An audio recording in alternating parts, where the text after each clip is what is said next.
Hello, Muraho, Amakuru.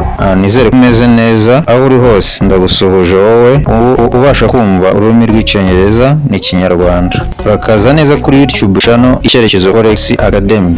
The place where all Rwandan and Burundian traders learn. Icyerekezo Forex Team. Twaricaye turareba tuza gusanga aba traders benshi batangira iyi online business badasobanukiwe neza icyo bisaba, ubumenyi ndetse n'igihe bifata kugirango ube umutrader wa nyawe ubasha gukorera gatubutse ukabyaza umusaruro ufatika iyi online business. Nibwo twicaye tubategurira amasomo y'ingirakamaro buri mutrader wese yakagombye kumenya kugira ngo abashe kubyaza umusaruro inyungu ifatika igihe cyose awukuye muri iyi online business. Nyuma waratangiye gukora iyi online business ukaba utayisobanukiwe neza cyangwa uteganya kuyikora, stay in touch. If you are not yet subscribed, you are missing out.